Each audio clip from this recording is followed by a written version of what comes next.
오늘 말씀의 제목은 소망과 성령으로 충만한 우리 교회 공동체. 우리 소망과 성령으로 충만한 교회 공동체. 우리 교회가 그런 공동체가 되기를 원하시나요? 예, 다시 한번 제목을 한번 같이 한번 읽어보겠습니다. 시작. 소망과 성령으로 충만한 교회 공동체. 예, 우리가 바라고 소망하는 우리 교회의 모습, 또 우리 서로 우리 형제 자매 간에 우리가 어떤 관계를 가져야 되는지를 잘 보여주고 있는 그런 말씀이라고 이제 볼 수가 있는데, 여러분들이 가장 좋아하는 우리 찬송가, 여러분들이 가장 좋아하는 이런 복음송가가 있다면 뭔가요? 한번 말씀해 보실까요? 여러분들이 제일 좋아하는 복음송가나 찬송가가 뭐가 있나요? 한번 말씀해 보시죠. 네, 나의 갈 길 다 가도록. 예, 우리 오건사님이 좋아하시는 우리 찬양인데요. 여러분들, 우리가 좋아하는 찬양이 많이 있는데 특별히 오늘 이제 앞으로 살펴보게 될 누가복음 1장, 2장에 보게 되면 우리가 정말 하나님을 어떻게 찬양하고 어떻게 찬미해야 되는지를 잘 보여주고 있는 네 개의 찬송시가 누가복음 1장, 2장에 네 개의 찬송시가 나옵니다. 몇 개의 찬송시가 나온다고요? 네 개의 찬송시가 나옵니다. 첫 번째가 이제 오늘 우리가 살펴본 본문에 나오는 엘리사벳의 찬양시. 첫 번째는 엘리사벳의 찬양시가 있고요. 그 다음에 두 번째는 또 46절, 55절에 보게 되면 마리아의 또 찬양시가 나와요. 마리아가 찬양하는 노래가 나옵니다. 그리고 세 번째는 이제 사가랴의 찬송시가 나와요. 그것도 누가복음 1장 67절에서 79절에 보면 사가랴가 누구의 남편이죠? 네, 엘리사벳의 남편인 사가랴가 찬양하는 찬양시가 나옵니다. 마지막으로는 누가복음 2장 29절에서 32절에 보면 시므온이라는 사람이 나와요. 시므온이 찬양하는 찬양시가 나옵니다. 그러니까 누가복음 이 앞부분에 무려 몇 개의 찬양시가 나옵니까? 네 개의 찬양시가 나옵니다. 거기 나오는 등장인물들이 누구예요? 엘리사벳이 찬양을 하고, 또 이제 마리아가 찬양을 하고, 또 사가랴가 찬양을 하고, 또 시므온이라는 사람이 찬양을 합니다. 굉장히 중요한 인물들이라고 이제 볼 수가 있습니다. 그런데 이 찬양시들을 보면 굉장히 아주 경건한 이 경건성이 이 찬양시에 잘 녹아져 들어가 있습니다. 정말 이 경건한 이 경건성이 그 안에 잘 들어가 있고, 어떤 구약 성경의 경건성뿐만 아니라 또 바리새인들의 어떤 형식주의, 이 형식적, 우리가 찬양을 할 때 형식적으로 찬양을 할 수 있어 없어요? 하나님을 믿을 때도 형식주의적으로 하나님을 얼마든지 믿을 수가 있습니다. 종교인으로 교회를 얼마든지 다닐 수가 있다는 것이죠. 하나님의 정말 백성으로 하나님을 마음을 다해서 영과 진리로 예배하면서 살아가는 삶을 우리가 그렇게 예배를 드릴 수도 있고, 똑같이 앉아 있는데 형식주의적으로 그거를 대표적으로 했던 신약의 그 어떤 부류가 누굽니까? 바리새인들이라든가 서기관들이라든가, 오늘날로 말하면 그런 사람들이 어떤 거예요? 어떤 사람들입니까? 오히려 목사, 장로, 권사, 이런 사람들이 오히려 신학 교수, 예를 들어서 이런 사람들이 엄청나게 율법주의적인 그런 형식주의적인 이런 신앙을 갖고 있는데, 이 네 개의 찬양시에는 그런 형식주의와는 정말 정반대의 아주 경건성이 그 노래 안에 잘 담겨져 있는 것을 보게 되고, 굉장히 또 구약 성경의 유대적인 성격을 띠면서도 매우 기독교적인 색채도 띠면서, 또 초대교회, 아직 초대교회가 지금 있어요 없어요 지금? 또 헷갈려요. 지금 초대교회가 지금 있어요 없어요? 아직은 초대교회가 생기지 않은 상황이죠, 그렇죠? 예수님께서 태어났어요 안 태어났어요? 아직 태어나지도 않았습니다. 자, 그런 상황임에도 불구하고 매우 초대교회적인 그런 그룹이 있었다라는 것을 우리에게 말해주고 있습니다. 그래서 제가 말씀드렸던 이제 엘리사벳 남편이 또 누구예요? 사가랴. 또 예수님을 잉태한 여인이 누굽니까? 마리아. 또 이제 뭐 아까 시므온이라는 경건한 어떤 사람이 또 있고요. 또 안나와 같은 아주 경건한 또 여자 노인이 있고, 이런 이 5명의 사람들이 누가복음 1장, 2장에 아주 중요한 등장인물로 나오는 사람들인데, 이 5명, 지금 말씀드렸던 이 5명의 사람들의 관계와 그들의 삶과 그들의 어떤 경건성을 보게 되면 굉장히 이들이 기독교 공동체에 좋은 모델이 되고 귀감이 되는 그런 관계성을 맺고 있는 사람들인 것을 우리가 통해서 우리가 어떤, 그렇다면 오늘날 우리 교회 공동체는 우리 사랑하는 지체들과 어떤 관계를 맺고 어떻게 서로 대해야 되는지 아주 좋은 모델이 되는 것을 우리가 이제 앞으로 함께 살펴보는 시간을 갖고자 합니다. 여러분들 지금 말씀드렸던 이 5사람들은 막연한 어떤 소원을 갖고 있었던 사람들이 아니에요. 여러분 우리도 어떤 소원을 갖고 있고, 여러분 소원과 영어로 wish라고 합니다. 소원. 그다음에 이제 소망. 소망은 뭐예요? 소망은 hope. 이 소원과 이 소망, wish와 이 hope라는 것은 같을까요? 다를까요? 당연히 다르니까 제가 질문을 하겠죠. 우리가 갖고 있는 wish, 이건 막연한 소원들이에요. 여러분들 우리 안에 막연한 소원들이 있어요, 없어요? 너무나 많아요. 근데 우리는 막연한 소원을 가져야 돼요? 아니면 소망을 가져야 됩니까? 소망을 갖는 사람들이에요. 세상 사람들은 막연한 소원들을 갖고 있다라면 우리는 분명한 소망을 갖고 있는 사람들이 되어야 되는 거예요. 누구 때문에? 그리스도 때문에, 예수님 때문에, 하나님 때문에, 특별히 이제 메시아 때문에 소망을 갖고 있는 사람들이 되어야 된다는 거예요. 근데 이 사가랴, 엘리사벳, 마리아, 시므온, 안나 이런 사람들은 막연한 소원을 갖고 있었던 것이 아니라 분명한 메시아를 기대하고 메시아를 소망하는, 그 메시아가 분명히 자기들에게 오실 것이라는 분명한 소망을 가졌던 사람들이에요. 근데 그 소망이라는 것은 금방 이루어져요? 안 이루어져요? 금방 안 이루어집니다. 또. 그러니까 소망을 갖고 있는 사람들은 그럼에도 불구하고 기다릴 줄 아는 사람이에요. 소망을 갖고 있는 사람들은 분명히 기다립니다. 왜 기다릴 수 있어요? 하나님께서 분명하게 약속하셨으니까 약속하신 것을 반드시 이루실 것이다라는 것을 기다림을 통해서 인내하면서 소망하면서 바라보는 사람들이 참된 그리스도인이라는 것을 우리가 알 수가 있다는 것입니다. 그래서 이 사가랴, 엘리사벳, 마리아, 시므온, 안나 이들의 공통점은 막연한 소원을 갖고 있었던 사람들이 아니라 메시아가 분명히, 지금 메시아가 지금 오셨어요? 안 오셨어요?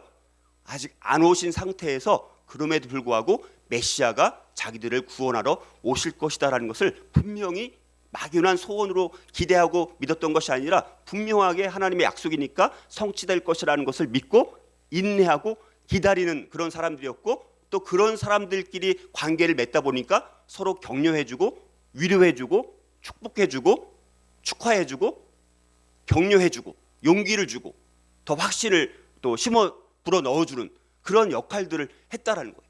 그러니까 우리 안에 좋은 모델이 되는 것을 우리가 보게 됩니다. 자, 그래서 오늘 그 4개의 유명한 이 찬양시, 누가복음 1장 2장에 나오는 유명한 4개 찬양시가 있는데 그 중에 첫 번째 해당되는 엘리사벳의 이 찬양시를 통해서 엘리사벳이 어떻게 메시아 그분을 태어나지도 않았는데 메시아를 찬양하면서 마리아와 어떤 친밀한 영적인 교제와 관계를 맺고 있는지, 이것을 통해서 저와 여러분들, 우리 성도 형제 자매들 간에 어떤 관계를 맺으면서 서로 대해야 되는지, 이것을 우리가 교훈 삼아서 우리 교회 공동체가 이런 정말 밀접한 친밀한 관계성을 우리가 맺어 나가는 것이 교회 생활, 우리 신앙 생활하면서 가장 우리가 서로 힘이 되고 격려가 될 때가 언제입니까? 혼자 있을 때 우리가 아무리 경건한 생활을 한다라고 하더라도 혼자서는요 한계가 있습니다. 그런데 우리 사랑한 지체들 만나서 교제하고 또 격려하고 또 이렇게 칭찬해주고 위로해주고 말씀을 함께 나누고 우리의 삶을 나누고 이런 걸 할 때 우리가 굉장히 힘을 얻어요. 그렇죠?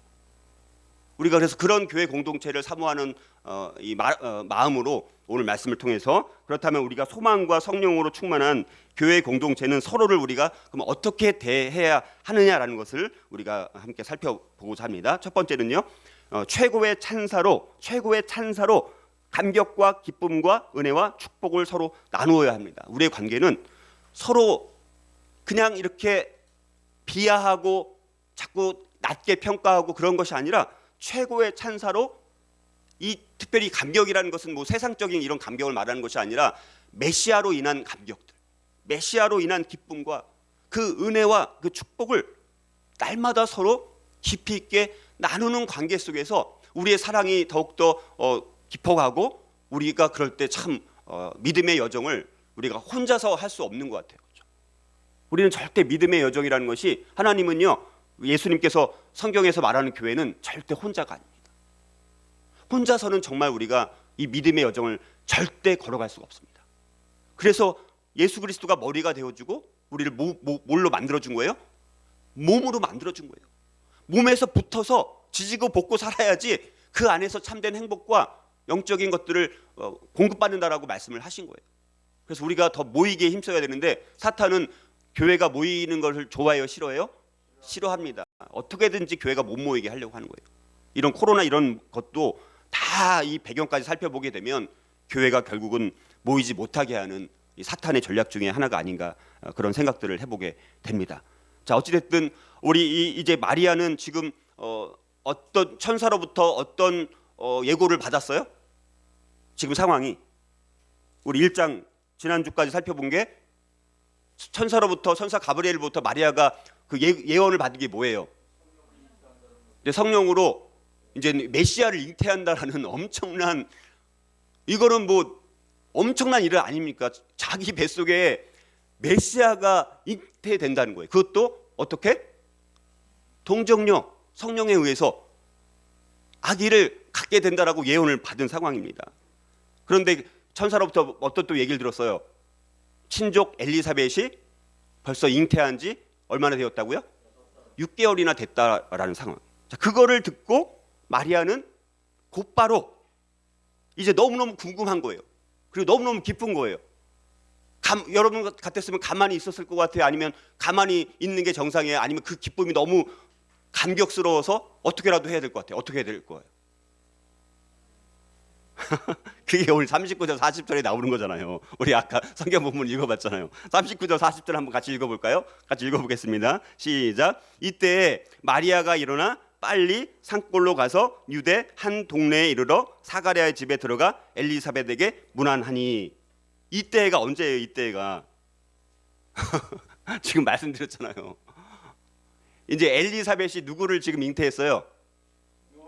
침례 요한을 잉태한 거 아닙니까? 그게 몇 개월이나 됐어요?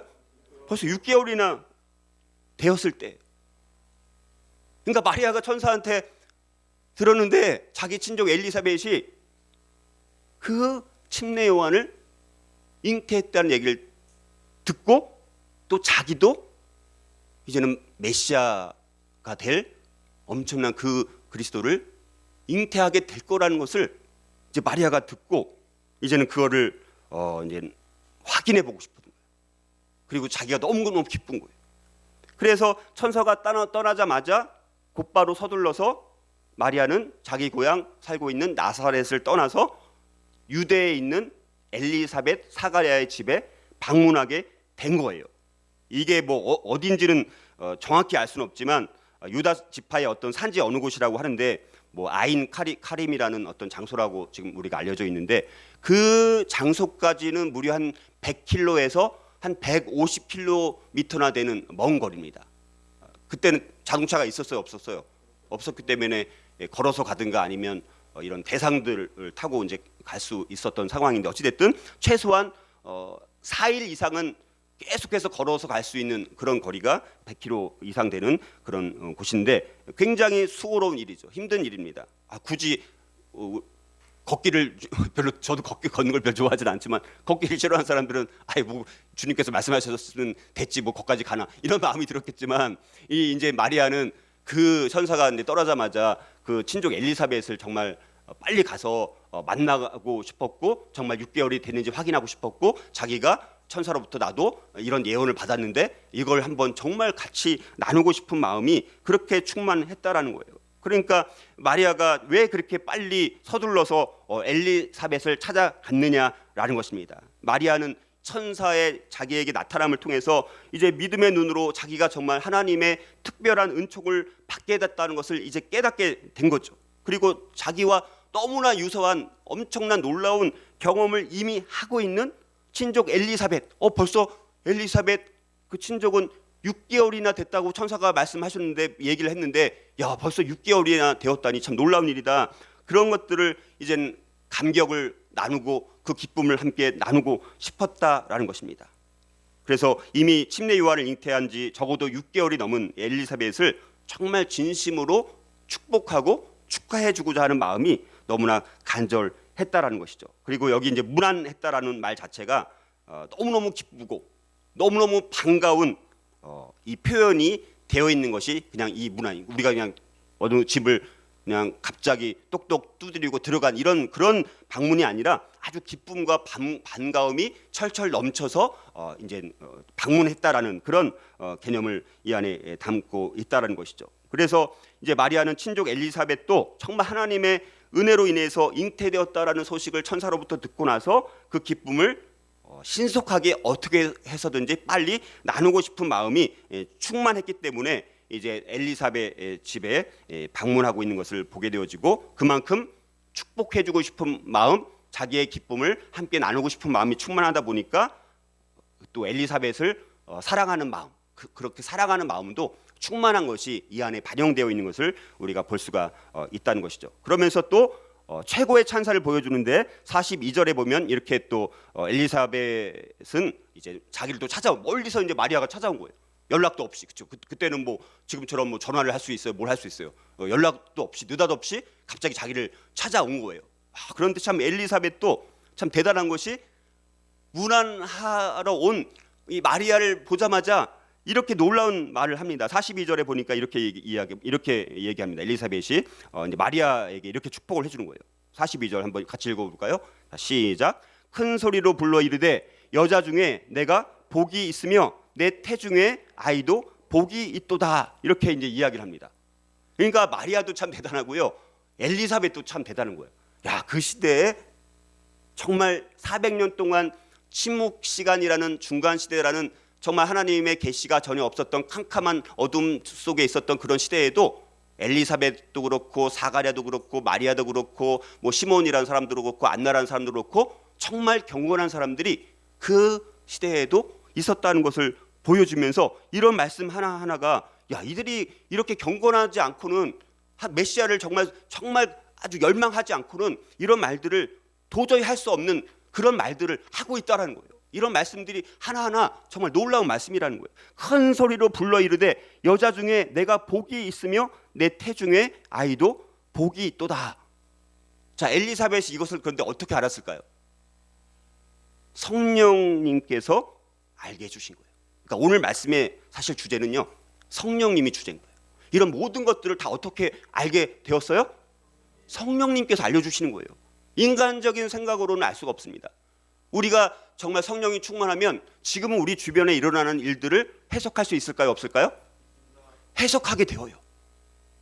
전혀 영적인 눈을 갖고 있으면 해석할 수 없는 사건도 성령이 충만해서 내가 영적인 눈이 열려지게 되면 그 사건을 너무나 영적으로 기가 막히게 해석하는 능력을 우리 성령님께서 저와 여러분들에게 주신다는 사실입니다. 제가 요즘에 하나님의 은혜가 참 많이 있는 것 같아요. 물론 많이 힘든 상황도 있었지만 이렇게 하나님께서 계속 오늘 아침에도 이렇게 일어나는데 요즘에는 귀찮을 만큼 막 자꾸 뭘 이렇게 깨닫게 해주시는 게 있어요. 제가 지금 계속 마지막 시대랑 요한계시록 막 정리하다 보니까 그동안 옛날 역사 공부했던 이런 사건들 있지 않습니까? 그게 갑자기 막 이게 더 연결이 되는 일들이 굉장히 많이 일어나더라고요. 그래서 그거를 지금 제가 막 정리를 계속 하고 있어요. 왜냐면 이제 저 끝내고 싶은데 적당히 이제 끝내고 싶어요. 근데 계속 그걸 또 깨닫게 해주시니까 이거를 또 제가 깨달은 걸 정리를 안 할 수가 없기 때문에 그런 일들이 있습니다. 그런데 그것이 제가 어떤 것을 해서가 아니라 그냥 성령님께서 깨닫게 해주시는 거예요. 근데 여러분들 보통 여러분들 다른 사람이 좋은 일들이 있을 때 우리는 보통 어떻게 합니까? 그런데 같이 기뻐하기보다는 질투를 하게 된 거예요. 지금 엘리사벳도 지금 누구를 잉태한 거예요? 침례 요한을 잉태했는데 침례 요한이 또 어떤 존재입니까? 주님의 메시아의 길을 예비하고 준비하는 아들을 지금 엘리사벳 입장에서 잉태를 한 거예요. 근데 지금 마리아는 근데 마리아는 누구를 지금 잉태한 거예요? 주의 길을 예비한다는 그 침례 요한은 주의 길을 예비하는 사람인데 마리아는 직접 그 주님을 그 메시아를 잉태했다라는 것을 성령을 통해서 어찌됐든 깨닫게 되었어요. 성령으로 깨닫게 했으니까 그렇지, 만약에 성령으로 안 깨달았으면 어떻게 했을까요? 질투해가지고 내가 침례 요한을 지금 잉태했는데 저 친족 나보다 완전히 딸뻘 내는 이 마리아는 메시아를 잉태했다니, 이거 아마 질투하면서 겉으로는 반가워했을지 모르겠지만 속으로는 나보다 더 뛰어난 자를 잉태를 했네 하면서 좀 실망하거나 낙심할 수도 있는 상황이지만, 그러나 성령께서 깨닫게 해주시니까 어떻게 합니까? 최고의 찬사로 마리아를 축복해주고 있다는 거예요. 거기 뭐라고 말합니까? 큰 소리로 불러 이르되.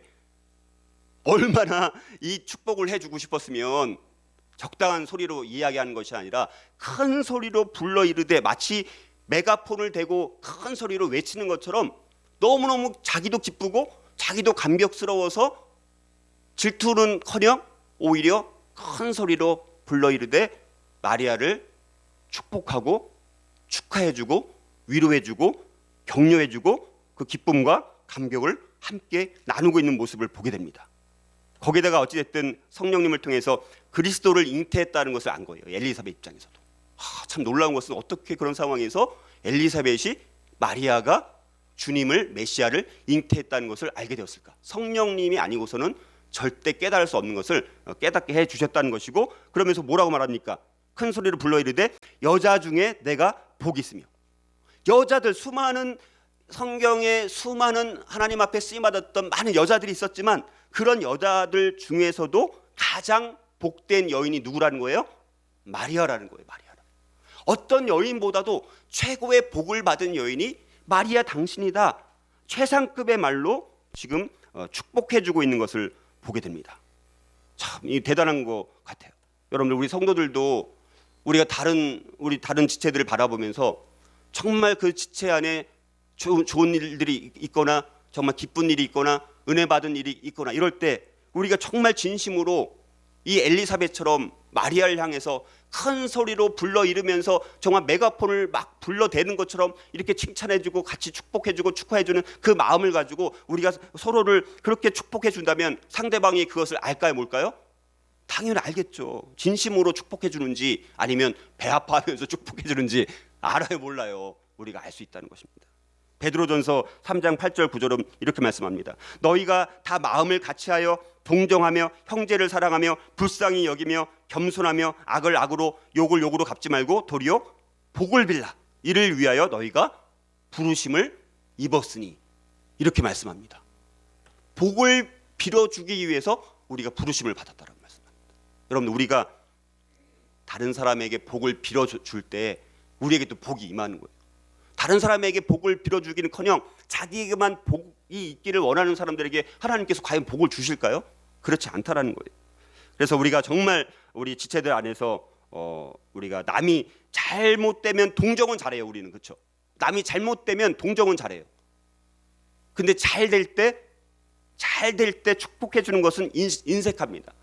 우리나라 사람들이 워낙 뭐가 인색해요? 칭찬이 인색해요. 칭찬을 어떻게 하는지도 몰라요. 그래서 얼마나 칭찬에 인색하면 칭찬을 어떻게 하는지 몰라요. 그러니까 제가 그래서 성품 교육할 때 칭찬을 어떻게 해야 되는지 이걸 교육을 받아야지 칭찬할 수 있는 이 문화다 보니까 칭찬과 축복해 주는 것 자체가 매우 서투르고 매우 인색한 문화 속에서 우리가 살다 보니까 우리가 너무 그런 부분이 인색한 것 같아요. 그래서 우리가 어떻게 해서든지 상대방의 조그만 점이라도 칭찬할 만한 것이 있으면 어떻게 해야 됩니까? 근데 우리가 발견도 못해요. 칭찬할 만한 일을 분명히 했어요, 누군가 상대방이. 근데 우리가 그때 칭찬 받을 일을 했는지조차 우리가 잘 못하는 것 같아요. 참 그런 게 안타까워요. 그래서 우리 교회, 우리 여러분들, 우리 가정에서도 마찬가지로 우리 자녀들을 우리가 조금이라도 칭찬할 요소가 있는지 잘 발견하고 그것들을 자꾸 우리가 격려해주고 지원해주고 우리가 축복해줘야지, 잘못한 것을 지적하면요 오히려 역효과가 나타납니다. 오히려 더 삐딱하게 돼 있어요. 그러니까 일단 잘하는 것부터라도 계속해서 칭찬을 해줘야 돼요. 서로 잘하는 것만 칭찬을 해주세요. 지금 한번 우리 옆에 있는 분들에게 한 가지만 칭찬을 해보세요. 칭찬할 게 뭐가 있는지 생각이 또 안 나시나요? 칭찬을 하고 해보세요. 칭찬.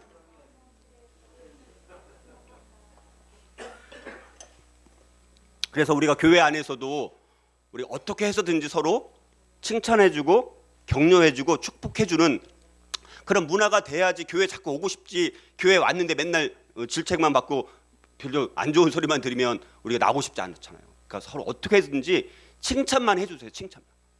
칭찬만 해줘도 잘 안 되는 것까지 고쳐져요. 그러면. 근데 안 되는 거 아무리 지적하면 고쳐질까 안 고쳐질까요? 절대 안 고쳐져요. 진짜 그거는 정말 그 영적 올린 것 같아요. 제가 봤을 때. 그래서 우리가 칭찬을 많이 해주세요. 하루에 최소한 한 가지씩만 칭찬만 해줘도 많이 바뀝니다. 앞으로 숙제 다음 주까지 남편 배우자에게 자녀에게 아니면 일터에서 또 우리 교회 지체들에게 여러 부류가 있는 거 아닙니까? 한 가지씩만 칭찬하고 다음 주에 오세요. 다음 주에 우리 예배 때 제가 한번 확인해 보겠습니다. 자, 그래서 우리가 그런 문화가 됐으면 좋겠고, 두 번째로 우리 소망과 성령으로 충만한 우리 교회 공동체는 서로 어떻게 대해야 될까? 두 번째는요, 성령과 그리스도와 주의 진리 안에서만 기쁨으로 서로 교제를 해야 돼요.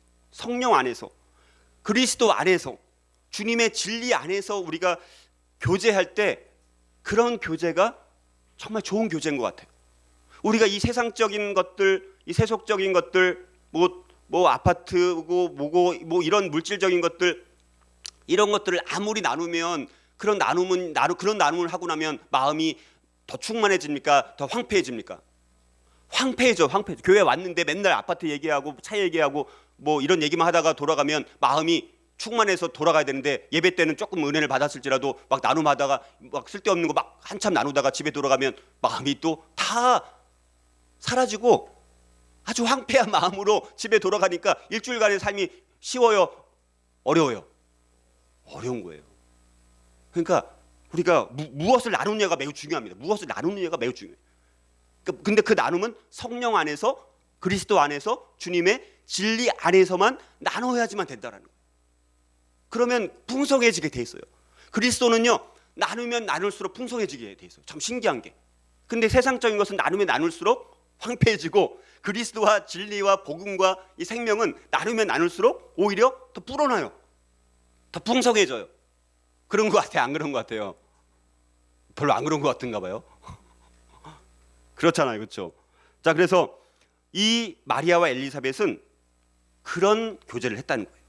자, 1장 41절에 보니까 엘리사벳이 마리아가 무난함을 들음에 아이가 복중에서 뛰노는지라 엘리사벳이 성령의 충만함을 받았다라고 이야기를 합니다. 자, 마리아가 방문했을 때 엘리사벳이 이제 임신한 지 6개월이 됐습니다. 근데 침례 요한을 임신을 했어요. 근데 침례 요한이 지금 복중에서가 뭐예요? 뱃속에서, 이 뱃속에서 많은 움직임을 보였다는 거예요. 여러분들, 정말 엘리사벳이 마리아가 무난함을 듣자마자 바로 그때 엘리사벳의 뱃속에 있던 침례 요한이 어떻게 반응했다는 거예요? 뱃속에서 아직 태어나지도 않았는데 그리스도를 알아봤다는 거예요. 이 침례 요한이 복중에서, 이 뱃속에서 알아봤다는 거예요. 그리고 기뻐했다는 거예요. 여러분들, 물론 뱃속에서 6개월 된 아이는 뱃속에서 뛰어노는 것이 자연스러워요? 안 자연스러워요? 물론 자연스러운 일입니다. 그러나 누가는 직업이 뭐예요? 의사 출신이지 않습니까? 의사 출신답게 그렇게 6개월 된 아이가 뱃속에서 뛰어노는 것이 당연한 일이지만, 그러나 누가에게도 성령이 임해서 이걸 깨닫게 된 거예요. 이거는 침례 요한이 태아임에도 뱃속에 있는데도 불구하고 이렇게 엄청난 기뻐 뛰노는 움직임을 하고 있다라는 것은 성령의 역사하심이 아니고는 이것은 일어날 수 있는 일이 아니다라는 것을 누가도 깨닫고 엘리사벳도 깨닫고 그렇게 해주고 있다라는 거예요. 정말 예수님을 잉태한 마리아를 보고 이 침례 요한이 뱃속에 있음에도 불구하고 뱃속에서부터 침례 요한은 성령 충만해갖고 기뻐했다는 거예요. 안 믿는 것 같아요, 보니까. 여러분들, 근데요, 이 놀라운 게 누가복음 1장 15절을 보면 천사가 침례 요한의 아버지 사가랴한테 이미 이렇게 말한 적이 있어요. 어떻게 말했냐면, 천사 가브리엘이 엘리사벳의 남편 사가랴한테 이렇게 이야기합니다. 모태로부터, 침례 요한을 말하면서 모태로부터 성령의 충만함을 받아. 그러니까 이미 천사 가브리엘을 통해서 이 침례 요한이 모태로부터 뱃속에 있을 때부터 성령의 충만함을 받을 거다라고 천사가 이미 얘기한 적이 있다라는 거예요. 근데 그것이 진짜 실현되어서 이 마리아가 방문한 것을 듣고 문안할 때 바로 그때 엘리사벳의 뱃속에 있었던 침례 요한이 기뻐서 그리스도를 알아보고 뛰놀 만큼 너무나 분명한 역동적인 움직임을 보여주고 있다는 것을 엘리사벳이 그걸 깨닫고 자기도 성령의 충만함을 받아서 이 상황이 지금 어떻게 진행되고 있는 것인지 정말 저 마리아가 메시아를 잉태했다라는 것을 성령의 충만을 받고 엘리사벳도 깨닫게 되었다라는 것을 분명히 말씀해주고 있습니다. 전능하신 우리 성령님께서는요, 태아에게도 성령 충만함의 은혜를 부어주셔가지고 그렇게 뱃속에 있음에도 불구하고 예수 그리스도를 잉태한 마리아를 알아보고 기뻐 뛰놀 만큼 그렇게 성령님은 전능하신, 성령님도 하나님 아님, 성령 하나님도 전능하신 분이십니다. 우리 안에 내주하시는 성령님은요, 우리가 정말 그 성령님의 통제를 받고 성령님의 절대 주권을 인정하고 그분에게 우리가 절대 굴복하고 절대 순종할 수 있다면 우리가 엄청나게 많은 것들을 깨닫게 될 수 있다는 거예요. 그 눈을 열어달라고 우리 하나님 앞에 기도해야 돼요. 그래서 왜 성령 충만함을 받아야 됩니까? 성령 충만함을 받지 않고는 절대 영적인 눈으로 이 세상과 우리 주변에 일어나는 일들을 절대 해석할 수가 없습니다. 그러니까 우리가 날마다 성령 충만함을 받아야 돼요. 술에 취하면 술의 지배를 받는 것처럼 우리가 성령의 충만함을 받아야지만 성령의 지배를 받고 내 뜻대로 내 생각대로 행동하는 것이 아니라 절대적으로 성령의 통제를 받고 성령의 지시를 받고 내가 움직이게 될 때 그때 우리가 실수하거나 실패하는 것이 아니라 하나님께서 원하시는 삶을 우리가 살아갈 수 있는 것을 우리에게 말씀해주고 있습니다. 그러니까 참 침례 요한의 사역은요, 이미 뱃속에 있을 때부터 사역이 시작된 거예요. 그러니까 우리 성경 인물 중에서 이런 인물은 침례 요한밖에 없는 것 같아요. 예수님은 당연히 그분은 빼고 예수님을 뺀다면 침례 요한이라는 사람은 정말 순교당하지 않습니까? 그러니까 대단한 것 같아요. 성령 충만함이 뱃속에서부터 진행이 되었고 뱃속에서부터 예수님께서 맡겨주신 사역을 감당하고 그의 평생에 순교할 때까지 정말 성령 충만함으로 계속 맡은 사역을 잘 감당했던 정말 믿음의 가장 탁월한 믿음을 보였던 인물이 바로 침례 요한이 아닌가 그런 생각들을 해보게 됩니다. 자, 그래서 이 침례 요한뿐만 아니라 당연히 또 침례 요한을 자기의 뱃속에 배고 있던 이 엘리사벳도 성령의 충만함을 받으니까 이 마리아를 축복하면서 이제는 엘리사벳의 노래라고 불리우는 아주 멋진 아름다운 찬양의 시를 우리에게 남겨준, 좋은 선물로 남겨준 그런 일들을 하고 있습니다. 그러니까 성령의 충만함을 받은 거예요. 그러니까 이거는 엘리사벳도 물론 경건한 삶을 살았겠죠. 그런 하나님께서 주권적으로 엘리사벳에게 성령 충만함을 임하게 하니까 정말 여름 장대비에 우리가 온 온몸이 흠뻑 이렇게 적셔지는 것처럼 우리 엘리사벳에게 그렇게 성령의 역사가 그렇게 막 장대비처럼 완전히 충만하게 흘러 넘치니까 이 엘리사벳이 정말 주체할 수 없는 그 기쁨이 막 넘치니까 이제는 그 충만하니까 어떻게 합니까? 마리아에게 마음껏 최고의 찬사를 줄 수가 있었던 거예요. 우리가 다른 사람을 축복하려면요, 이런 성령의 충만함을 받아가지고 그러면 그 축복을 해주게 되면 그 상대방이 그것을 알게 되어지고 진짜 축복을 받게 되는 것 같아요. 성령 충만함을 받아서 우리가 그러니까 축복의 메시지는요, 정말 축복이 이루어집니다. 성령 충만함으로 축복을 해준다면. 그러니까 이게 엄청난 일이지 않습니까? 저와 여러분들이 성도들 간에 저도 그렇고 우리가 서로 성령 충만함을 받아서 서로 축복해 줄 수 있다면 그 축복들이 나에게도 임하지만 상대방에게도 임하지만 그러면 또 나에게도 또 축복이 임할 수 있다는 거. 그 말씀을 한번 우리가 기억을 하고 또 이 엘리사벳도 굉장히 경건했던 것 같아요. 44절에 보니까 또 이렇게 말씀합니다. 보라, 내 문안하는 소리가 내 귀에 들릴 때에 아이가 내 복중에서 기쁨으로 뛰놀았도다. 보라라고 말하면서 감탄하는 거예요. 보라, 감탄하고 막 경탄하는 거예요. 그래서 전능하신 성령님께서 태아였던 침례 요한에게 충만한 은혜를 주셨고 그거를 또 엘리사벳이 깨닫게 되었는데, 자, 침례 요한이 뱃속에서부터 그렇게 경건할 수 있었던 이유가 뭘까요? 충만한 성령 충만을 받을 수 있었던 이유가 뭘까요? 어머니 엘리사벳도 경건하고 성령 충만한 삶을 살았던 거예요. 그것이 침례 요한이 우리가 그래서 태교 회의 안 해요. 태교하잖아요. 태교하는 그런 태교가 영향이 있잖아요. 그렇죠? 우리가 좋은 정말 경건한 음악을 정말 들으면 그 영향이 있습니다. 그런데 막 세상 락 음악이라든가 나쁜 음악 들으면 그게 다 영향을 끼치는 것처럼 이 경건한 삶을 살았고 성령 충만한 삶을 이 엘리사벳이 살았기 때문에 그 영향이 우리 침례 요한에게도 갔다라는 것이죠.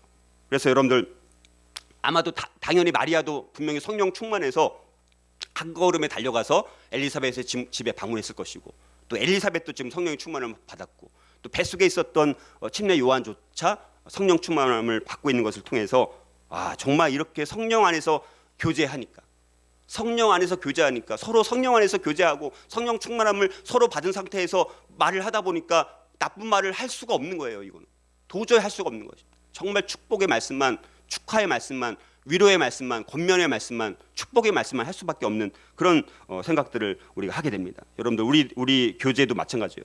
성령 안에서, 그리스도 안에서, 진리 안에서, 복음 안에서 우리가 교제하면 그것이 참 깊은 교제가 되지만, 우리가 다른 어떤 자기 취향대로, 아니면 요즘에도 여전히 신분, 혈연, 학연, 지연 뭐 이런 것들이 여전히 교회 안에서도 참 이런 게 참 많이 있는 것 같아요. 이런 걸 우리가 벗어나야 되는데, 복음이라는 것을 이걸 다 뛰어넘도록 우리를 불러주셨는데, 여전히 우리가 학연, 지연, 뭐 혈연 뭐 이런 것에 얽매여 있는 경우가 참 많은데, 우리가 그런 것들 다 뛰어넘고 성령 안에서, 그리스도 안에서, 복음 안에서, 진리 안에서만 우리가 서로 교제할 수 있는 우리 교회 공동체가 될 수 있기를 주님의 이름으로 축복합니다. 우리 세 번째로, 마지막으로, 소망과 성령으로 충만한 교회 공동체는 서로를 어떻게 대해야 할까요?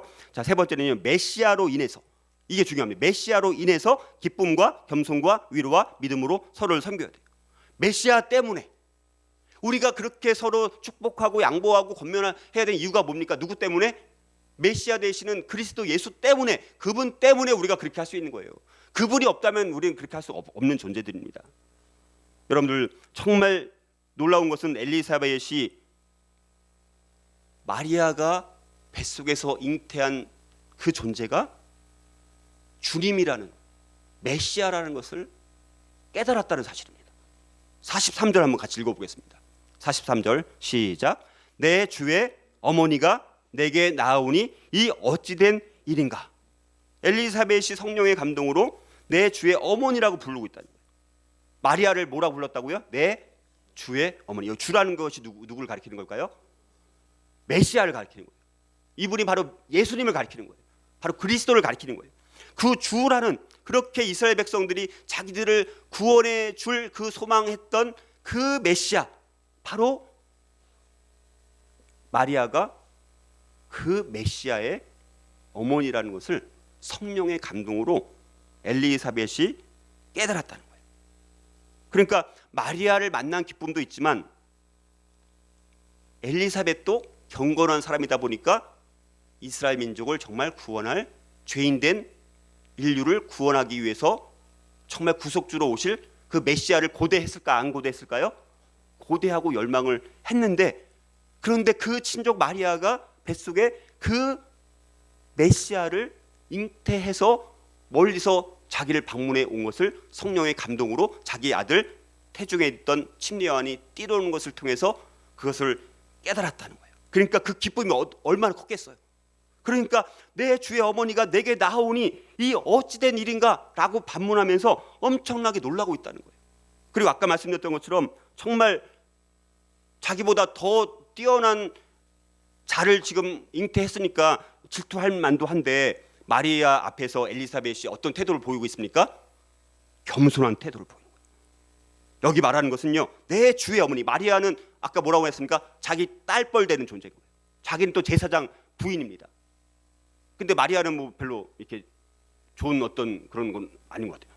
그런 상황에서 엘리사벳이 마리아 앞에서 마치 종이 주인을 대하는 태도를 가지고 겸손하게 마리아를 맞이하고 마리아를 축복하고 마리아를 이렇게 축하해주고 있는, 이것을 통해서 야, 어떻게 이렇게 겸손한 사람이 있을까라고 생각될 만큼 아주 겸손하게 행하고 있는 것을 보게 됩니다. 근데 이 영향이 침례 요한 아들에게도 영향이 갔죠. 나중에 예수님께서 자기한테 침례를 받으러 올 때 뭐라고 말합니까? 마태복음 3장 14절에 보니까 침례 요한이 침례를 받으러 오시는 예수님을 향해서 내가 당신에게서 침례를 받아야 할 터인데 당신이 내게로 왜 오시나이까? 라고 말할 만큼 침례 요한도 참 겸손한 것이 바로 엘리사벳의 이 겸손의 영향을 받아서 침례 요한도 겸손한 것을 우리가 보게 됩니다. 여러분들, 우리도 마찬가지. 우리 교제가 자꾸 힘든 이유가 뭐예요? 겸손한 사람이랑 대화를 나누면 계속 얘기를 나누고 싶어요, 안 나누고 싶어요? 별로 안 나누고 싶은가 봐요. 얘기를 나누고 싶잖아요. 근데 막 엄청 지만 잘났대. 지만 잘났다고 말하는 사람이랑 교제하고 싶어, 안 교제하고 싶어요? 처음에는 억지로 못 듣겠죠. 다음부터는 만나요, 안 만나요? 안 만납니다. 우리 교회도 서로가 겸손하게 우리가 그렇게 해야 되는데, 우리가 정말 나를 정말 겸손하게, 지금 이 엘리사벳은 딸벌되는 마리아를 향해서 마치 종이 주인을 대하는 것처럼 그렇게 대한 이 겸손한 태도, 그게 우리가 닮아야 될 모습이 아닌가. 아주 사랑이 또 충만했어요. 45절에 보니까 주께서 하신 말씀이 반드시 이루어지리라고 믿은 그 여자에게 복이 있도다 라고 엘리사벳이 또 마리아를 엄청나게 확신을 가지고 용기를 주고 위로를 주고 있는 모습을 보게 됩니다. 여러분들, 엘리사벳 자신이 지금 엄청난 은혜를 받았어요, 안 받았어요? 받았잖아요. 왜냐하면 정말 천사가 자기 남편한테 얘기해서 정말 이 침례요한을 잉태할 거라고 했는데 정말 벌써 몇 개월이 된 거예요. 6개월이 된 거예요. 사가랴가 남편이 또 벙어리가 됐다가 말을 또 한 걸 또 이걸 눈으로 직접 목도하지 않았습니까? 하나님의 은혜를 지금 엘리사벳이 엄청나게 체험했어요, 안 했어요? 체험하다 보니까 이 엘리사벳 입장에서는 엄청난 성령의 하나님의 은혜를 체험을 했죠. 거기다 성령 충만함을 받았죠. 그러니까 이제는 확신이 있어 없어요? 확신이 막 충만한 거죠. 믿음이 충만하고 성령이 충만하고 확신이 막 철철 넘치는 거예요. 그러니까 이제는 뭡니까? 마리아에게 확실하게 주께서 하신 말씀이 반드시 이루어지리라고 믿은 그 여자. 근데 마리아도 믿은 거죠. 마리아의 믿음도 대단한 거죠.